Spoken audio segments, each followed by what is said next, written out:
मम्मा, मुझे बारिश में नहाना है। नहीं गुड़िया बेटी, बहुत रात हो चुकी है। इस वक्त घर से बाहर निकलना अच्छा नहीं होगा। मुझे नींद आ रही है। सुबह दाना लेने भी जाना है। फिर रानो चिड़िया सो जाती है। कुक्कू भैया, मम्मा सो गई है। चलो हम बाहर जाकर बारिश में नहाते हैं। गुड़िया, अभी चलो हम जुग्गू को भी बुला लेते हैं। आंटी, मेरी माँ ने पकौड़े बनाए हैं। वो कह रही हैं जग्गू को भी बुला लाएं, वो भी पकौड़े खा ले। हाँ हाँ, क्यों नहीं। जाओ जग्गू बेटा, तुम्हारी चिड़िया आंटी ने तुम्हारे लिए भी पकौड़े बनाए हैं। खा आना और मेरे लिए भी लेते आना। गुड़िया कुकू, हम यहाँ क्यों बैठे हैं? हमने तुम्हारी मम्मा को बुद्धू बनाया है बारिश में नहाने के लिए। वो कभी भी तुम्हें नहाने देती हैं बारिश में। तभी ज़्यादा तेज़ बारिश होने लगती है और आंधी भी शुरू हो जाती है। तेज़ हवा की वजह से तीनों बच्चे रास्ता खो जाते हैं और चील के घर के पास पहुंच जाते हैं। वाह रे, आज तो शिकार खुद चलकर पास आ रहा है।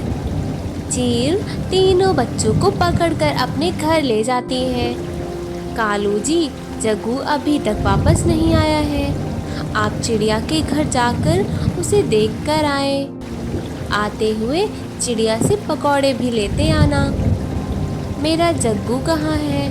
उसे भेज दो। जग्गू तो यहाँ नहीं है और ना ही मेरे बच्चे कुकू और गुड़िया घर पर हैं। ना जाने ये तीनों बच्चे कहाँ चले गए हैं। चलो कालू भैया, हम मिलकर बच्चों को ढूंढते हैं। पहले किसको खाऊं? चलो इस कौवे को खाती हूँ। सबसे पहले चील आंटी, मुझे जाने दो। मुझे तो ये दोनों धोखे से लेकर आए हैं। तुम फिक्र ना करो, मैं तुम्हें खाने के बाद इन दोनों को भी खा जाऊंगी। कालू भैया, मुझे चील के घर से बच्चों की आवाज़ आ रही है। हमें अकल से काम लेना होगा। आप चील को बातों में लगाना और मैं बच्चों को लेकर भाग जाऊंगी। लगता है कालू कौवे, तुम्हें अपनी जान प्यारी नहीं है।